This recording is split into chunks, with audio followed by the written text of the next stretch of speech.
when we use white light instead of monochromatic light,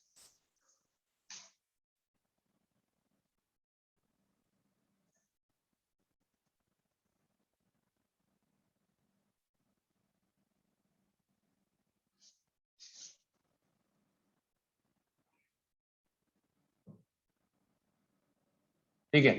तो एक बात बताओ, भले ही वो 7 कलर हैं, लेकिन सातों कलर जब सेंटर पे अपन ने एक कलर यूज किया, उसका यहाँ पे बन गया, विबग्योर पूरा यूज किया सेंटर पे, तो जब सेंटर पे वो लाइट जाएगी, सपोज करो ऐसे व्हाइट लाइट आई और सेंटर पे मिल गई, तो सेंटर एक ऐसा पॉइंट होता है जहां पे मिलने के लिए डेल्टा एक्स 0 होता है। बाकी किसी जगह मैक्सिमा के लिए एन लैम्डा होता है, मिनिमा के लिए 2n माइनस 1 लैम्डा बाई 2 होता है। ये आप समझते हो, और ये सेंटर। तो सेंटर पे जब मिल रहा है तब वो लैम्डा पे डिपेंड कर रहा है क्या? सेंट्रल फ्रिंज जब बना रहा है तब क्या वो लैम्डा पे डिपेंड कर रहा है? पाथ डिफरेंस नहीं कर रहा। मतलब चाहे लाल हो, नीली हो, पीली हो, सेंटर पे सब मिलेंगी। मतलब वो सेंटर पे अलग अलग नहीं होंगी, क्योंकि उनका लैम्डा पे डिपेंडेंसी नहीं है सेंट्रल फ्रिंज के लिए। तो अगर हम व्हाइट लाइट यूज करेंगे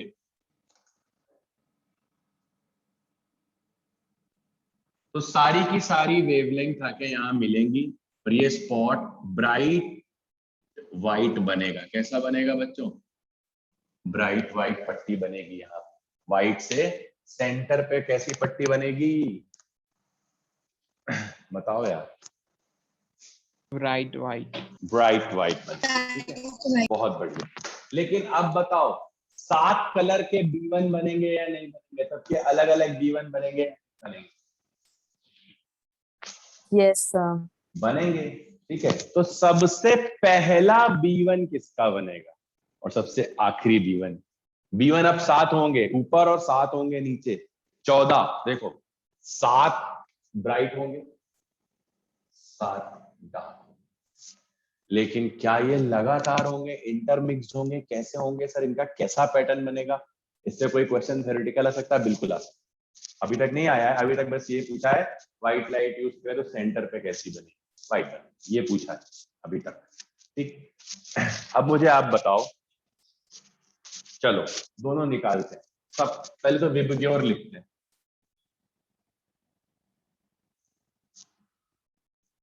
और ब्राइट फ्रिंजेस देखते हैं। तो रेड का लैम्डा सबसे ज्यादा होता है, वायलेट का लैम्डा सबसे कम होता है।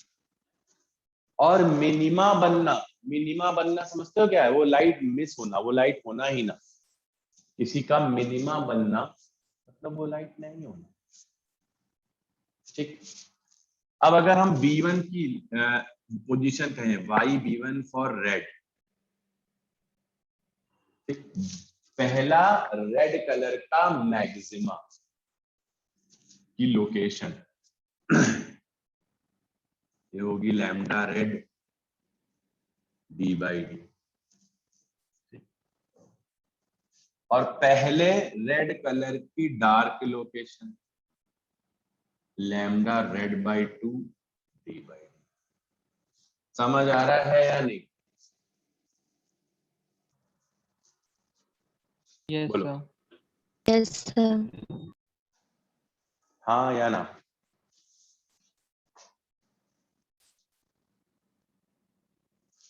ये हो गए रेड कलर के मैक्सिमा और रेड कलर का मिनिमा। अब आपको इसको किसी और कलर से कंपेयर करना है। चलो वायलेट से कर लेते हैं। YB1 violet will be lambda violet D/D। तो अगर मैं आपको स्क्रीन रखूं यहाँ पे, स्क्रीन का फ्रंट व्यू लूं, ये तो हो गई अपनी सेंट्रल व्हाइट फ्रिंज। अब बताओ जस्ट सबसे पहला मैक्सिमा किसका मिलेगा?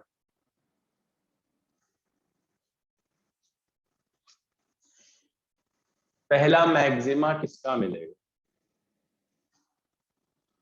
रेड। है सेंटर से रेड का मिलेगा बेटा। लैम्डा रेड बहुत ज्यादा होती है, तो उसकी डिस्टेंस बहुत दूर आएगी। पहला मैक्सिमा आपको ब्राइट कलर का मिलेगा,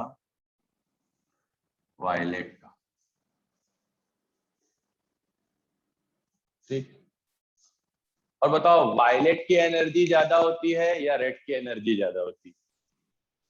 देखना, बहुत मजेदार चीज बता रहा हूँ। मैक्सिमा कम वायलेट की, तो वायलेट की पट्टी की इंटेंसिटी ज्यादा चमकेगी और रेड की पट्टी की इंटेंसिटी कम चमकेगी। एक तो वो दूर होती जाएगी, ऊपर से धीरे धीरे कम चमकेगी। मतलब ब्राइटनेस अब अलग अलग, अब सेम नहीं होगी। अगर आप बोलो कि सर पहले तो आपने कहा था सस्टेन्ड इंटरफेरेंस बनेंगे वो एक कलर की लाइट के लिए, अब क्योंकि लैम्डा चेंज होने से फ्रीक्वेंसी चेंज होगी, जिससे इंटेंसिटी भी हर पट्टी की अलग। हाँ, रेड वाले सारे डार्क और रेड वाले सारे ब्राइट एक आई रेड रखेंगे, एक रेड की इंटेंसिटी रखेंगे, समझ रहे हो? वायलेट वाले सारे वायलेट वाला रखेंगे। तो पहला इसका मिलेगा वायलेट का, और आखिरी मैक्सिमा मिलेगा रेड का 1, और ये B1 वायलेट का। इसके बीच में बहुत सारे डार्क भी होंगे, समझना। तो ऐसा कहा जाता है कि भाई जो वायलेट है वो बहुत चमकीला होगा और रेड है वो कम चमकीला होगा। तो मैक्सिमा में भी डिफरेंस आएंगे अलग अलग कलर में। सेम कलर में कोई डिफरेंस नहीं, सेम कलर की इंटेंसिटी वही सेम, लेकिन अगर आप कंपेयर करोगे तो याद रखना जिसकी वेवलेंथ कम उसकी इंटेंसिटी ज्यादा ब्राइटेस्ट। ठीक है, तो ये बात याद रखना, पहली पट्टी वायलेट की मिलेगी और दूसरी पट्टी रेड की मिलेगी। ठीक, समझ आया? Yes sir. सर। इसको नोट कर लो।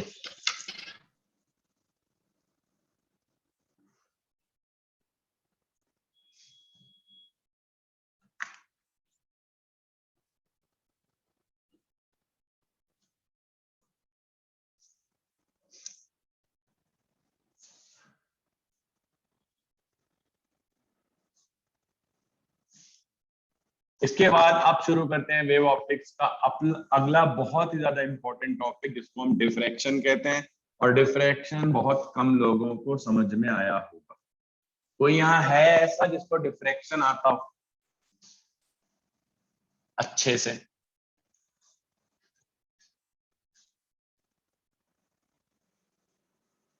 चलो मैं आपको दिखाता हूँ कि आपने डिफ्रैक्शन पहले कहाँ देखा। अगर कभी कोई गर्मियों के दिनों में अपने गांव वगैरह गया हो और खेत में जो फार्म हाउसेस बने होते हैं, जिनकी दीवारों पे ईंटों के ऐसे ऐसे ब्लैंक छोड़ दिया जाता है, कभी देखा है? रोशनदान पहले ऐसे बनते थे ईंटों, हाँ सर। देखा होगा आप लोगों ने। तो कभी किसी एक रोशनदान को आपने देखा हो कि उसमें से आने वाली धूप ऐसी चौड़ी होके आती है, स्ट्रेट लाइन में नहीं चलती बल्कि बेंड होती। कभी आप एक लेजर लाइट लीजिए, उसकी लाइट स्ट्रेट लाइन में चलेगी। ये पार्टिकल नेचर है। लेकिन अगर ऑब्स्टेकल की वेवलेंथ और लाइट, ऑब्स्टेकल की लेंथ और लाइट की wavelength lambda, lambda much greater then D, obstacle की जो वेवलेंथ, ऑब्स्टेकल की जो डायमेंशन है और जो लाइट आ रही है उसकी जो वेवलेंथ है, अगर वेवलेंथ बहुत ज्यादा है तो वो, इसीलिए तो बोलते हैं तीखे पॉइंटेड शार्प ऑब्जेक्ट्स पे लाइट पड़ के डिफ्रैक्ट हो जाती है। सुना है आपने, बेंड हो जाती है। कभी नोटिस भी किया होगा और देखा भी होगा। ठीक, तो लिखो, when light falls on sharp objects, sharp tiny objects,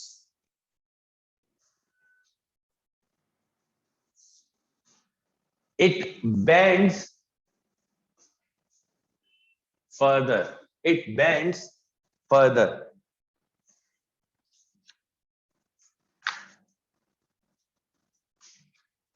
it bends further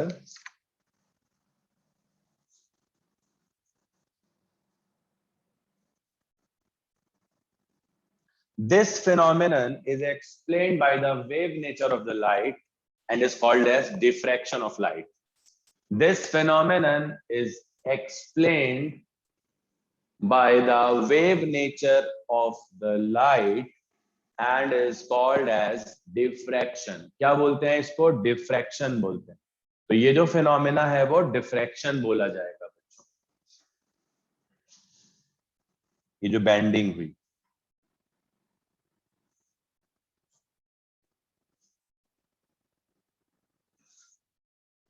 the condition for diffraction that the objects such as slits and corners, the condition for diffraction is that the object such as slits or corner should have a very small dimension as compared to the wavelength of the light. Should have very small dimension as compared to the wavelength of the light.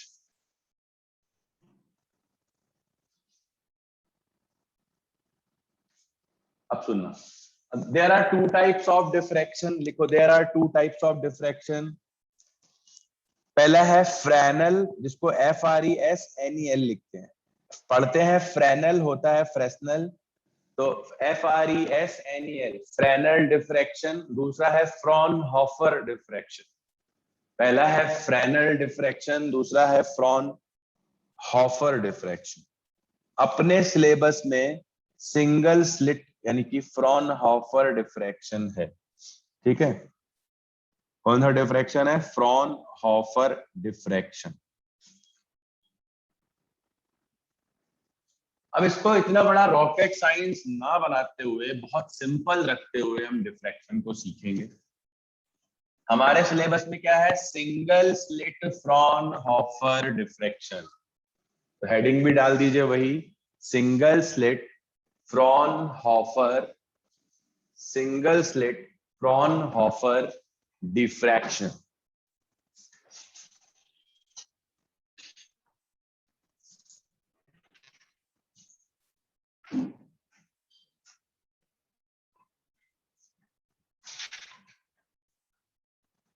बस यही NEET के syllabus में है, इसी को समझना है. अब यार तुमको दिख नहीं रहा होगा.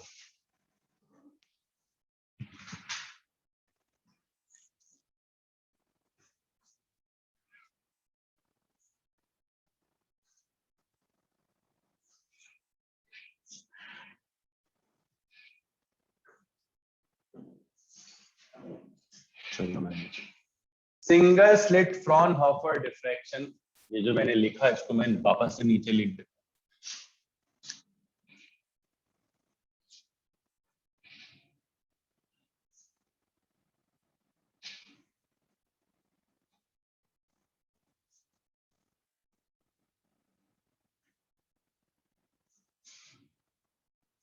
ठीक है, अब ये एक बहुत ही ज्यादा इंपॉर्टेंट टॉपिक है. मान के चलो आज की क्लास से एक क्वेश्चन आना ही आता ही है, कोई नहीं रोक सकता उसको. सर आप समझाओ ये क्या होता है. बिल्कुल बिना समझे तुम्हें मतलब ही नहीं, रटते रहो, कुछ नहीं होगा. अगर लाइट का पार्टिकल नेचर ही होता, लाइट में सिर्फ पार्टिकल नेचर होता, ध्यान से सुनना, तो कहीं से आने वाली धूप इन कॉर्नर्स पे जब पड़ती, ये जो शार्प एजेस है, ये छोटे छोटे एजेस, ये पूरी स्लिट नहीं है, ये जो स्लिट का कॉर्नर है, मैंने बोला ना डायमेंशन बहुत छोटी होनी चाहिए तभी डिफ्रैक्शन ऑब्जर्व हो. तो ये जो कॉर्नर था जहां पे लाइट टकराई, इसकी लाइट से कुछ नहीं हुआ, ये लाइट तो सीधी निकलेगी भैया, सीधी. अगर डिफ्रैक्शन का फिनोमेना नहीं होता, मतलब लाइट में वेव नेचर नहीं होता, तो एक्चुअली पूरा अंधेरा होता. इसको स्पॉटलाइट टाइप की चीज भी समझ. बस इतनी चीज स्क्रीन पे ब्राइटेस्ट होती और इधर अंधेरा और उधर अंधेरा होता है. लाइट स्ट्रेट लाइन में चलती है पार्टिकल नेचर के हिसाब से, फर्मेट्स प्रिंसिपल यही कहता है. तो लाइट अपनी स्ट्रेट लाइन पे चली, तो इस फिनोमेना में कोई डिफ्रैक्शन नहीं हुआ. पर ऐसा होता नहीं, तो कैसा होता है सर? ये तब होता जब लाइट में वेव नेचर नहीं होता, अभी इस समय ऐसा नहीं होगा। तो सर क्या होता है जब ऐसे शार्प ऑब्जेक्ट के कॉर्नर पे लाइट पड़ती है, और ये आपने अगर बहुत दिन तक मूवी नहीं गए होगे, अगर आप मूवी सिनेमा हॉल देखा हो तो पीछे से एक लाइट आती है ऐसी, वही है पूरा सिंगल स्लिट डिफ्रैक्शन, वही है। ठीक है, अब यहाँ पे और यहाँ पे जब लाइट पड़ती है तो लाइट ऐसी हो जाती है, और what we observe is maximum intensity lies in this part. इसके बाद धीरे धीरे इंटेंसिटी कम होनी चालू हो जाती है।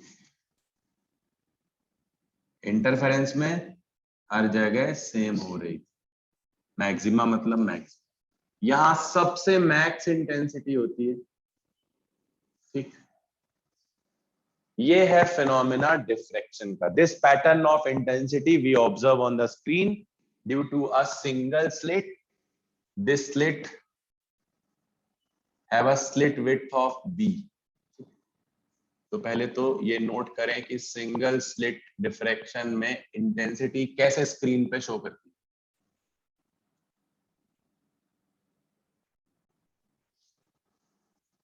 इसको हम बोलते हैं, इस पॉइंट की लोकेशन को बोलते हैं सेंट्रल मैक्सिमा।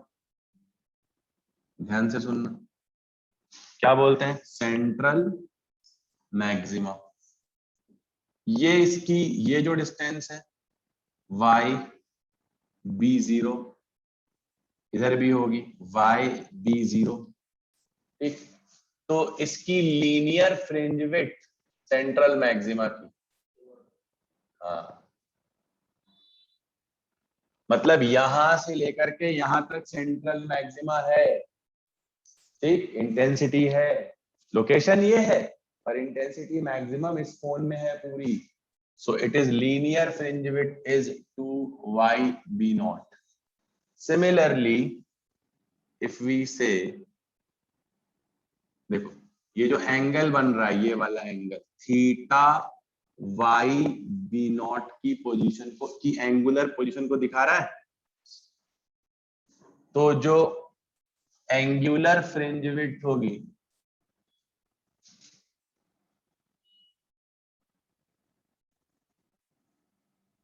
होगी 2 थीटा वाई बी नॉट। ठीक, ये किसके लिए है? Only for central maxima. Sir फिर ये क्या है? ये सेकेंडरी मैक्सिमा है, बचा कुचा। सर फिर ये क्या है? ये सेकेंडरी मिनिमास। ठीक, प्राइमरी सब कुछ कौन है? सेंट्रल। तो इसका क्या नामकरण होगा? इसका नाम है फर्स्ट सेकेंडरी मैक्सिमा। इसका नाम है फर्स्ट सेकेंडरी मिनिमा। इसका नाम है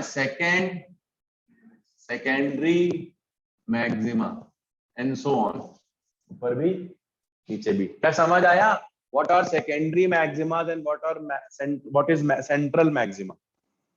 यहाँ प्राइमरी मैक्सिमा यही है, बाकी जितने मैक्सिमा है वो एक्चुअली मैक्सिमा है ही नहीं। मैं बताऊं, इस चैप्टर में मैक्सिमा का कॉन्सेप्ट ही नहीं, लिटरली नहीं।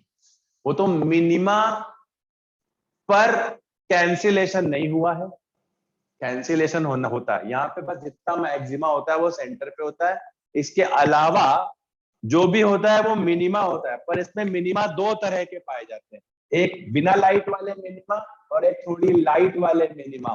तो थोड़ी लाइट वाले मिनिमा को, क्योंकि लोग बोलेंगे ऊंचे ऊंचे को आप मिनिमा बोल रहे हो तो गंदा लगता है, क्योंकि वाईडीएसी ने एक ट्रेंड सेट किया था कि जो मैक्सिमा और ये मिनिमा, और मैथ्स भी ऐसे ही पढ़ते हैं। तो उन्होंने क्या कहा कि थोड़ी कम लाइट वाले मिनिमा को सेकेंडरी मैक्सिमा बोल देते हैं और जीरो लाइट वाले को मिनिमा बोलते रहते हैं। तो actually there is no concept of maxima in single slit diffraction. Note it down, तभी आपको बेटर तरीके से समझ में आएगा। ये पूरी जो चौड़ाई है ये वाली, ये this is known as linear fringe width LFW, and this angular thing is known as, this is 2 theta b naught is angular fringe width delta.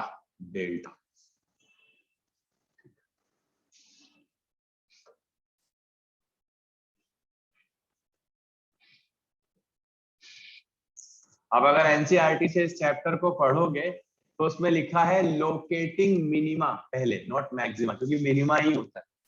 ठीक है, तो यही चीज है इसकी, ये बहुत इंपॉर्टेंट है, क्योंकि अगर हम सही से कॉन्सेप्ट नहीं लेंगे तो हमको ये वाईडीएसई से उल्टा लगेगा और लगता होगा वाईडीएसई के उल्टे रिजल्ट।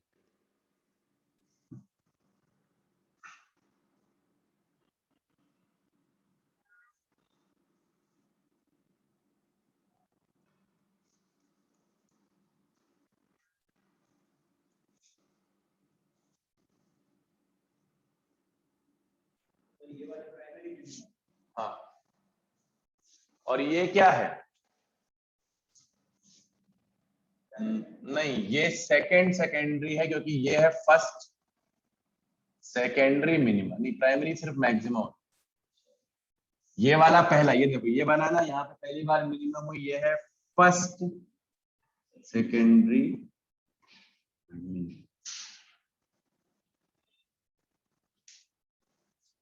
जहां पे फर्स्ट सेकेंडरी मिनिमा होता है वहीं पे सेंट्रल मैक्सिमा खत्म हो जाता है।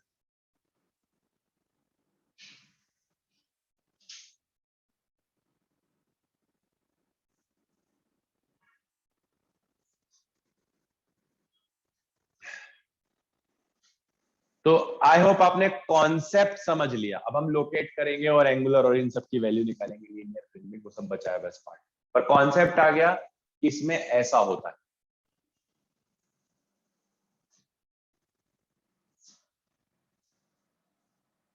ठीक है, आगे बढ़ते हैं।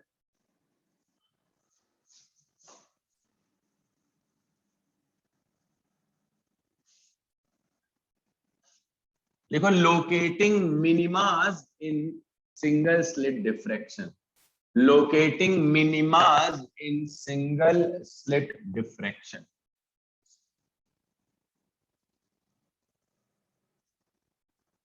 तो पहले से ऑर्गेनिक केमिस्ट्री नहीं होती, पहले रिएक्शन आई फिर मैकेनिज्म आई। तो पहले इंटेंसिटी डिस्ट्रीब्यूशन आया और ये समझ आया कि सबसे मैक्सिमम इंटेंसिटी सेंटर पे है, बाकी जगह कम होते होते होते होते जीरो होगी। तो अब वैसा एक्सप्लेनेशन आएगा। समझ गए कि नहीं समझ गए? तो ये मत बोलना सर ऐसा कैसे हो रहा है कि मैक्सिमा क्यों नहीं है। अरे स्क्रीन पे ही देखा गया ना कि इंटेंसिटी कम होते जा रही है, तो बेसिकली यहाँ मिनिमा ही बन रहे होंगे, तभी तो इंटेंसिटी कम होती जा रही है।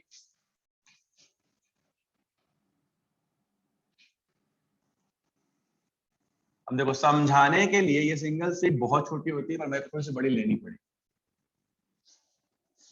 अब हम क्या करते हैं, पहले पार्ट में हम लोग क्या लोकेट कर रहे हैं, फर्स्ट सेकेंडरी मिनिमा। क्यों? क्योंकि जहां पे फर्स्ट सेकेंडरी मिनिमा आएगा उसी जगह पे सेंट्रल मैक्सिमा खत्म हो जाएगा। तो हम क्या करते हैं, इसमें से जो जाने वाली लाइट आ रही थी उसके दो इक्वल पार्ट करते हैं। दो इक्वल पार्ट करते हैं मतलब कैसा, जो लाइट यहां से जा रही थी, ध्यान से देखना, ये सेंट्रल पार्ट है, ये तो यहाँ पे बहुत सारे लाइट की रेज होंगी और यहाँ पे भी होंगी। उन रेज का एक रिप्रेजेंटेटिव इसका सेंटर हो जाएगा अपर पार्ट का, और इसका देखो पूरी ध्यान से देखो, ये पूरी स्लिट विथ डी है, ये गैप डी है।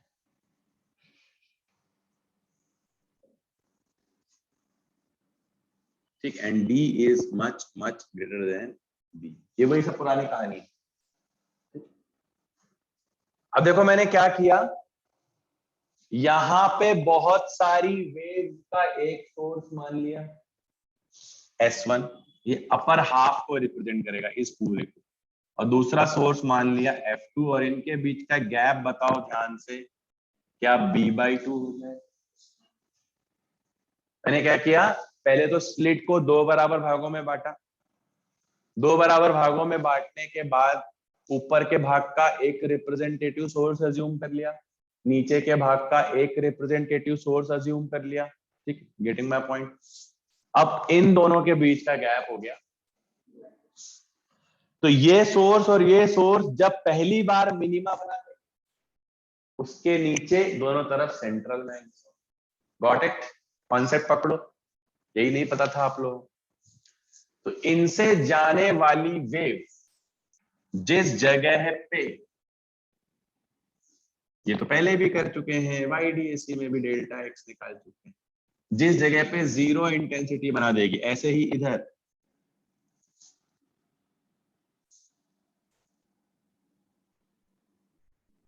वहां क्या होगा, फर्स्ट सेकेंडरी मिनिमम, मतलब इन सोर्सेस की वेव जहां कैंसिल कर लेंगी पहली बार, वहां क्या होगा, फर्स्ट सेकेंडरी मिनिमम, और उसके बीच में ही सारी इंटेंसिटी लाई करेगी कि नहीं। गेटिंग दिस थिंग, बनो।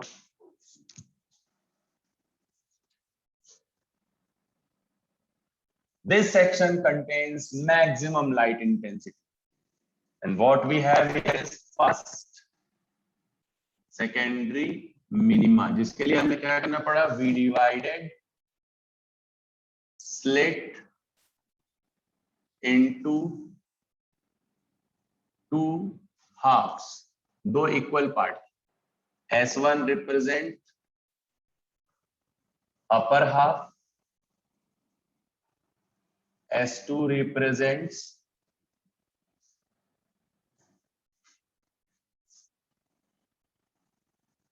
lower half। समझ आ रहा है? Sir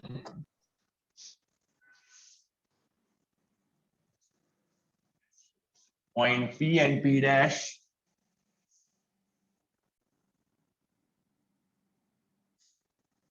are the location of first secondary minimum। ये सारे पॉइंट्स इंपॉर्टेंट, लिखते चलो।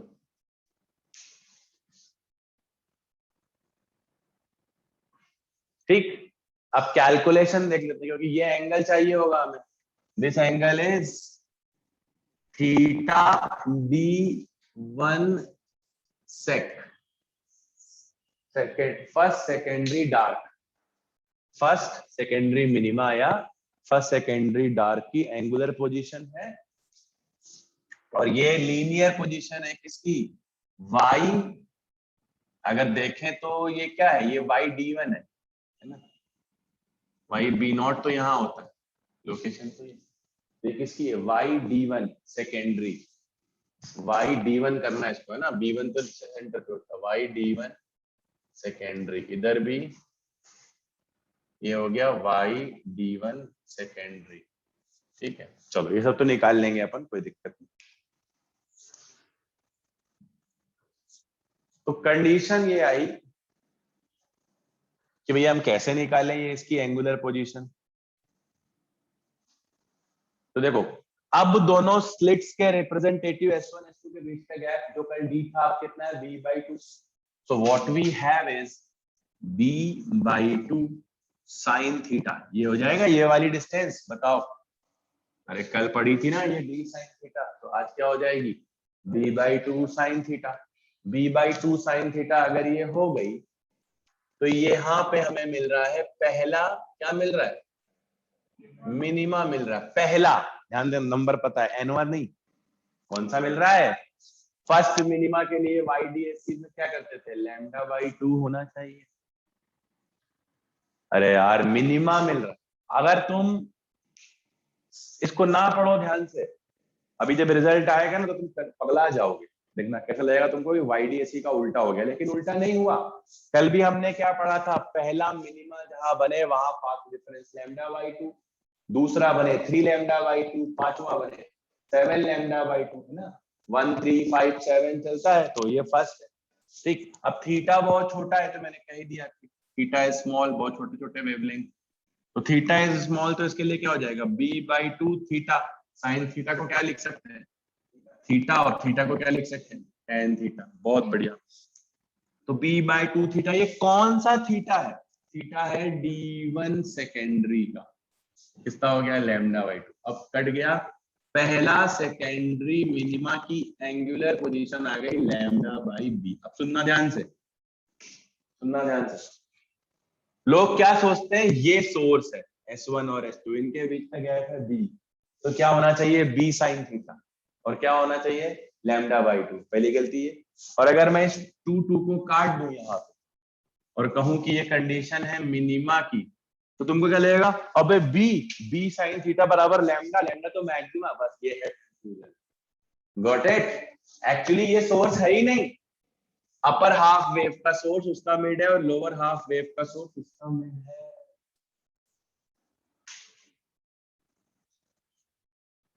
तो ये कंडीशन आ गई हमारे पास पहले सेकेंडरी मिनिमा की, first secondary minima.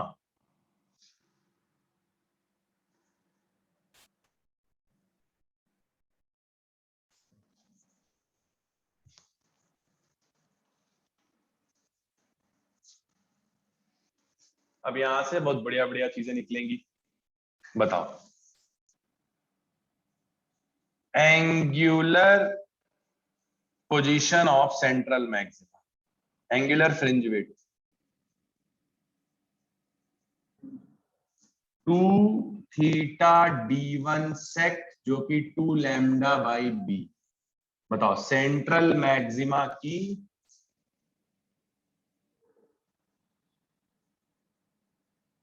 Angular fringe width इतनी ऊपर और इतनी नीचे, ये ऐसा होता है ना, टॉर्च जैसा बनता है। लीनियर फ्रिंज विड्थ, अब tan थीटा को यूज कर लो, tan थीटा बराबर भी थीटा है, tan थीटा हो गया y/d1 बाई कैपिटल D, जो की वैल्यू हो गई थीटा, जो की हो गई λ/b, तो y/d1 हो गया y lambda capital D/b।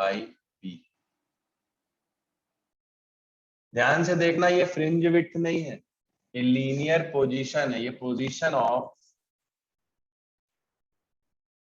First secondary minima. ठीक, ये क्या है, लीनियर पोजीशन।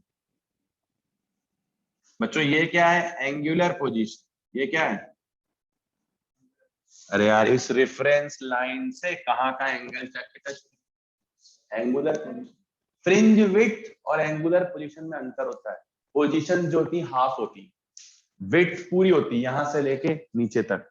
तो देखो मैंने वहां क्या लिखा, वो है लीनियर पोजीशन, ये है एंगुलर पोजीशन।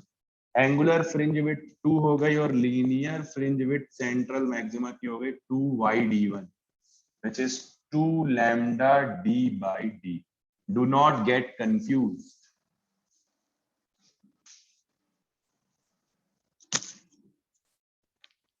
सभी को समझ में आ रहा है? Yes, क्या कोई sir. डाउट?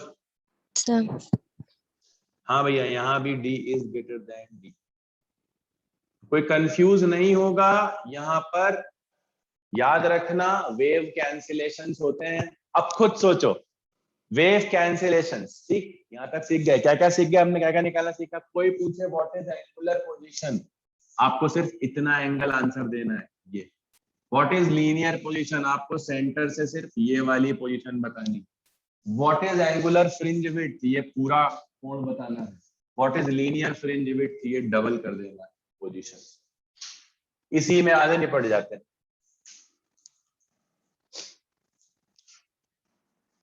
आई थिंक अब आपको थोड़ा सा तो कॉन्फिडेंस आ रहा होगा कि हाँ डिफ्रैक्शन हम गलत समझते थे, गलत तरीके से सीखा था। YDSC और डिफ्रैक्शन का कोई मेल नहीं है, लेकिन कॉन्सेप्ट का हर जगह मेल है। देखो मैंने क्या लिखा है, सोर्सेस का बीच का gap sine theta, path difference λ/2 करा, वो 2 कट गया तो बच्चों को ये दिखता है तो पगला जाते हैं कि मैक्सिमा को मिनिमा बोल रहे हो आप। मैं नहीं बोल रहा, आप गलत समझ रहे हो। ये जो कॉर्नर है ये लाइट का सोर्स हो ही नहीं सकता, ये तो बेंड कर रहा है लाइट। लाइट का सोर्स तो अपर हाफ का मिड और लोअर।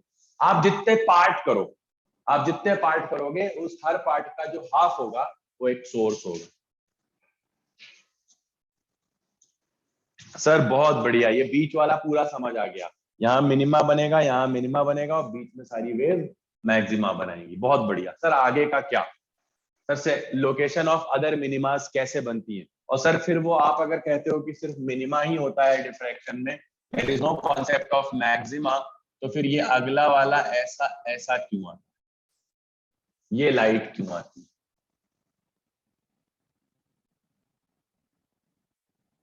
ये क्या है सर? ये है by B1 second, first secondary maximum. क्या बोलेंगे इसको? First secondary. अब इसकी बात करते हैं कि ये क्यों आया और ये इतना ऊंचा क्यों नहीं आया। ठीक है ना, यही तो बात है, सब नोट कर लिया कर। हटा रहा हूं मैं, जल्दी से नोट करो यार, स्क्रीनशॉट में।